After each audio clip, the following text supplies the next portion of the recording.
It's your boy H1, and I am back. Been off the scene for a little bit, but I figured I would definitely do a little tribute video to, you know, fallen star that was in everybody's homes, Mr. Matthew Perry from Friends, So we're going to get right into his natal chart. And keep in mind that we do not have his exact time of birth, so we won't be able to get into the houses like that.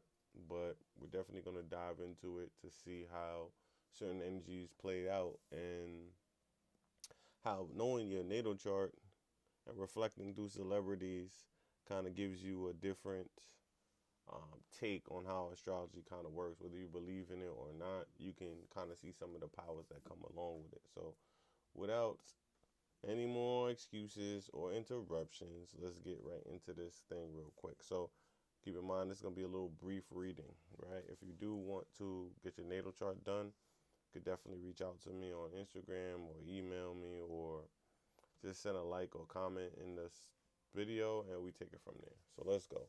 So, first of all, he was a Leo sun. And you could tell that because most Leos have like cat faces and like big faces, a whole set of hair, right? They have this certain energy towards them. And you could tell from his character on Friends that he was just a big smile, big energy. And the good thing about that is Leos like to have fun and they like to bring the heat, bring the energy, and make everybody feel good. On the negative side, sometimes they crave the spotlight, right? They look for it. And when they don't find it, they can kind of feel empty. So if you ever want to make a Leo feel good, always give them praises, compliments, and keep them feeling warm like the sun. They want to keep burning, right? If you ever want to make them feel bad, take away that warm feeling of how important they are and treat them like nobody. Be careful before they bite your head off, but they definitely do not like to feel alone in a world and they don't like to feel like a downer at all. So you could tell he was a high vibrant type of person, right? But here's how it gets tricky because his Scorpio moon probably had him feeling very, very, very vulnerable at times. And it makes sense because Scorpios are the ones in the zodiacs that delve into both light and darkness. Now, as we get more open and understanding as a society, you start to realize that there's no good or bad. Everything is just Right. energy. Everything is energy. And you realize that you need both sides of the plate. So Scorpio is definitely the zodiac sign that wants to discover what's in the darkness and bring it back to the light. So Scorpio could be high strung on discovering and looking at different forms of living a life. So you could tell, like, he even admitted it in his books, and it was kind of public knowledge that he would like to party and he was having a long-term battle with drugs and alcohol, right? And that's not crazy for a Scorpio because Scorpios are actually some of the most strongest people in the zodiac, and they actually can battle with a lot of different demons, but then come to work like nothing happens, or they can consume a large amount of alcohol and chill like nothing happens, or deal with a lot of sufferation and power and transmute it into power rather, because for them pain can teach lessons, right? And they're not as scared of scars or anything of that nature. And we're not talking about it like they're not humans. It just kind of shows that like a Scorpio own animal figure, right? You can see Scorpios could survive in the desert, some of the harshest terrains, and still come out and survive, right? So it's the same thing. So you mix that light with the darkness, and you get a very balanced kind of guy here because on one end you got fire, then on the other hand you have moon, right? So the Scorpio and the Leo come together to create like a powerful mist or fog or like mysticism about it. So you could tell he was a very deep person that had a lot of light to bring and also a lot of stories of ups and down battles in life that we probably could have learned a lot from and also still learn from if you look at it deeper than what he represented on the show, right? Next, he had Mercury in Virgo. You could tell he was an ultimate communicator, whether it be writing or speech, right? He's really good with that because Virgo and Mercury get along, right? That's the ruling planet of Gemini and Virgo, right? So that's something that makes someone very, very, very, very, very focused on details. And as an actor, it's not easy to memorize all those lines and do all those different scenes and cut. And it takes a select few to really do that. A lot of people think they can do it, but it's not as easy as it seems. So with his pride and his, you know, transformation skills that he has from Scorpio and the light that he has from Leo, and then his attention to details in Virgo. I mean, this guy was a star, clearly, right? We don't got to get into that, right? So the way he communicated was more on a service level.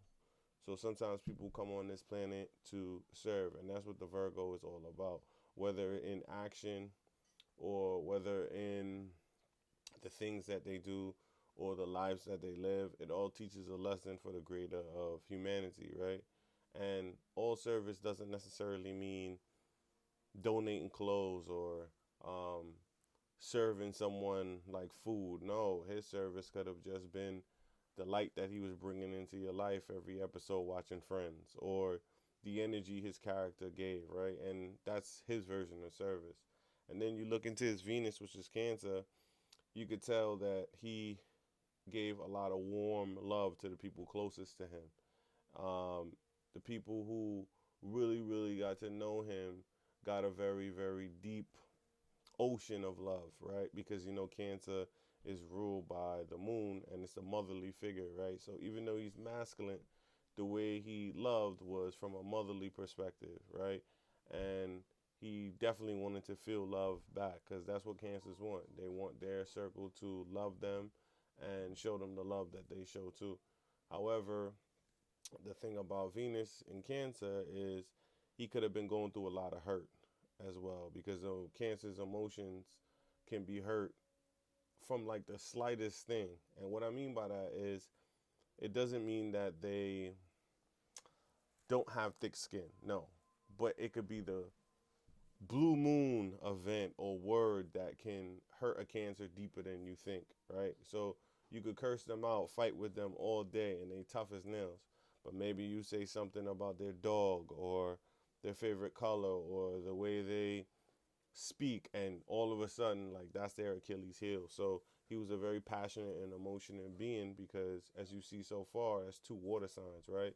And then you come back again, and then you got another fire sign in Mars. So hence, that's why he had the adventurous behavior, because you don't want to judge anybody and tell you what's right or wrong, or no, you're on this planet to live, right? So he may have loved to kind of walk on the edge with a lot of situations, and in a way, Sagittarius is higher learning. So through his actions, that's why he was able to learn, and maybe traveling or seeing different walks of life through his own interactions and his adventures made him get a higher learning of experience, right? So that's what Sagittarius is out here seeking out, adventure. So far you can tell like he was very driven for action and very deep on the inside, because you got Cancer and Scorpio already, and then you got Leo and Sagittarius, and then you got Virgo, which is also another analytical sign, right?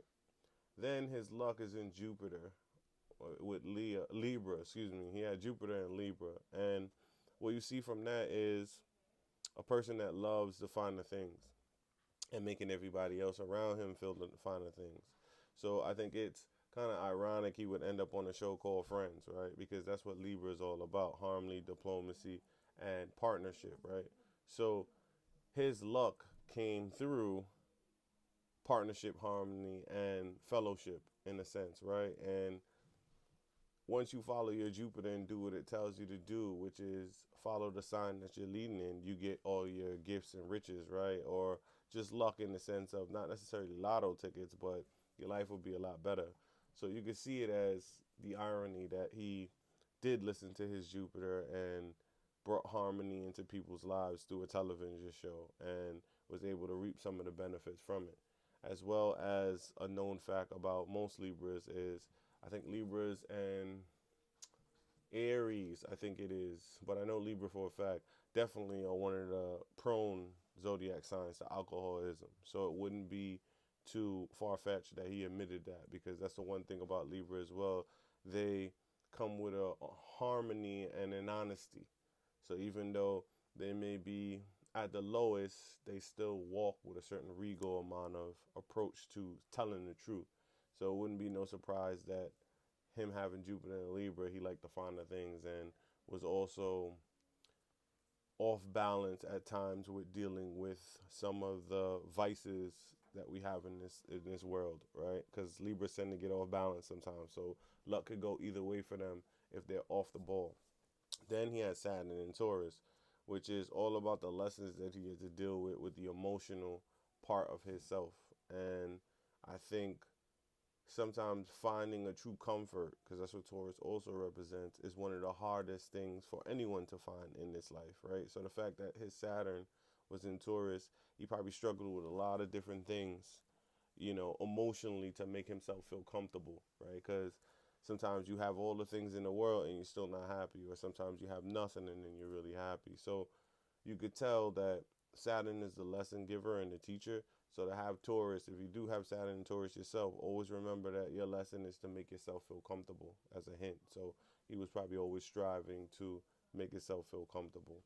Then he had Uranus and Libra, right, which is another balancing situation. But here's the thing, finding balance from a roller coaster would be kind of like a little bit hard to achieve, right? Some can, but it's not the easiest for, let's just say, the majority of people. So because you had Uranus and Libra, and Uranus represents the rebel aspect in you, the spiritual seeker in you who wants to push you to be the best version of yourself, could have caused him to be a little bit off balance, right? But at the same time, Libras love a certain ambiance and a certain setting. So he may have found that in ways that only few have even lived or attempted to achieve, right? Because with the grace and the wordsmith talent that Libra has, right? Look at the Cardi B's, the T.I.'s, right? They have a way with words and people